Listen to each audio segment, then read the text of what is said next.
अगे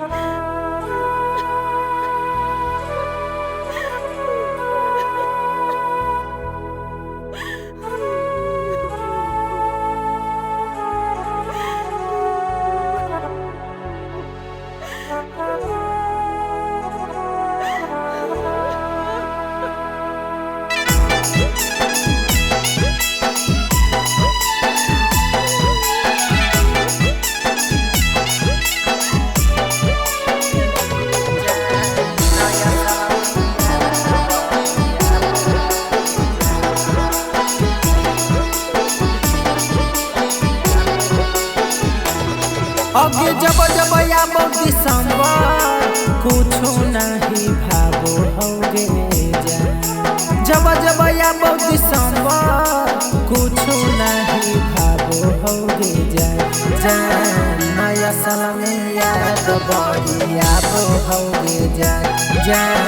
नया साल में याद तोर सताबो होगे जा। अगे जब जब आबो दिसंबर कुछो नहीं भावो होगे जा। जब जब आबो दिसंबर कुछो नहीं भावो होगे जा। नया साल में याद बड़ी आबो होगे जा। नया साल में याद तोर सताबो होगे जा।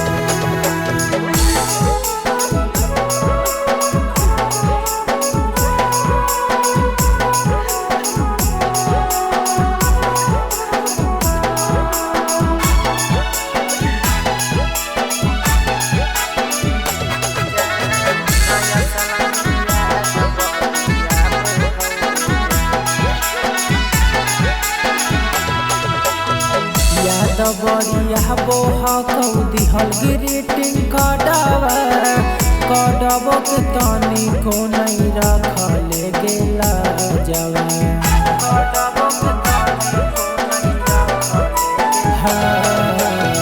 याद बढ़िया बोहा कौदी हल ग्रीटिंग कार्डवा कार्डबो के तनी को नहीं रखले गेला जवा।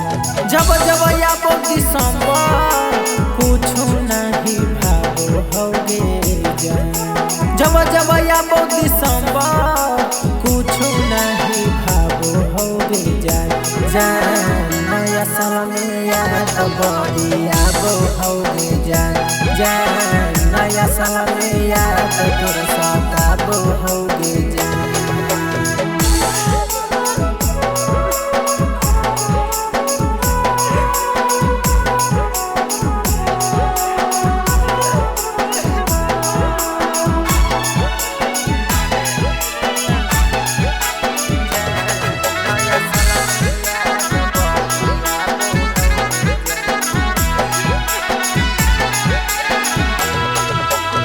हैप्पी न्यू ईयर लिखी के भेजो हम ही मैसेज आवा।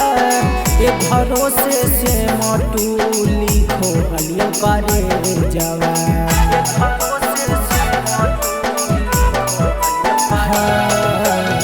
हैप्पी न्यू ईयर लिखी के भेजो हम ही मैसेज आवा। ए भरोसे से मटू लिखो हलियो करे जावा। जब जब आबो दिसंबर कुछो नहीं भावो होगे जा। जब जब आबो दिसंबर कुछो नहीं भावो होगे जा। नया साल में याद बड़ी आबो होगे जा।